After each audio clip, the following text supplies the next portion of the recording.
Bollywood actor और BJP नेता मिथुन चक्रवर्ती ने पाकिस्तानी सेना प्रमुख आसिम मुनीर और बिलावल भुट्टो की धमकियों को लेकर दिल्ली में फिल्मी अंदाज में करारा जवाब दिया। मिथुन चक्रवर्ती का जवाब सोशल मीडिया पर वायरल है। मिथुन ने क्या कहा, आइए आपको भी सुनवाते हैं। अगर ऐसी बातें करते रहेंगे तो फिर खोपड़ी सनक गई तो फिर दूसरा हो जाएगा ना। फिर एक ब्रह्मस चला तो दूसरा ब्रह्मस चलेगा।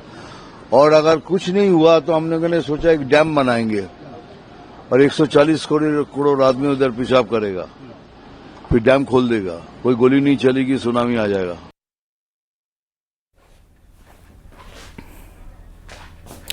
लोकसभा स्पीकर ओम बिरला ने इलाहाबाद हाईकोर्ट के जज जस्टिस यशवंत वर्मा के खिलाफ महाभियोग प्रस्ताव को मंजूरी दी और उसके साथ ही जस्टिस यशवंत वर्मा के खिलाफ महाभियोग की प्रक्रिया अब अंतिम दौर में पहुंच गई है। लोकसभा अध्यक्ष ने 3 सदस्यीय संसदीय पैनल का गठन किया जो इस मामले की गहराई से जांच करेगा।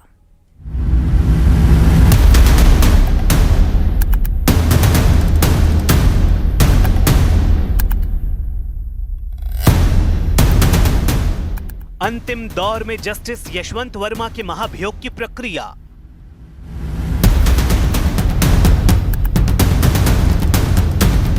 लोकसभा स्पीकर ने बनाई 3 सदस्यीय जांच कमेटी।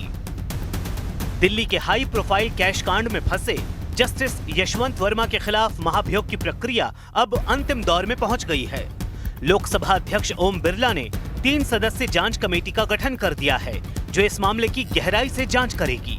इस कमेटी में लोकसभा स्पीकर ने जिन 3 लोगों को शामिल किया है उनमें सुप्रीम कोर्ट के न्यायाधीश अरविंद कुमार, मद्रास हाई कोर्ट के चीफ जस्टिस मनिंद्र मोहन श्रीवास्तव और कर्नाटक हाई कोर्ट के सीनियर काउंसिल BV आचार्य शामिल हैं। अतः हम भारतीय संविधान के अनुच्छेद 124 के साथ पठित अनुच्छेद 217 और अनुच्छेद 218 के अंतर्गत इलाहाबाद उच्च न्यायालय के न्यायाधीश न्यायमूर्ति यशवंत वर्मा को पद से हटाने के लिए ये प्रस्ताव प्रस्तुत करते हैं। कृपया इस प्रस्ताव पर आगे की कार्रवाई की जाए। इस प्रस्ताव को नियमानुसार उचित पाते हुए मैंने इसकी स्वीकृति प्रदान की है। लोकसभा स्पीकर ओम बिरला ने जस्टिस यशवंत वर्मा के खिलाफ जिस महाभियोग प्रस्ताव को मंजूरी दी है उस पर 146 सांसदों के हस्ताक्षर हैं।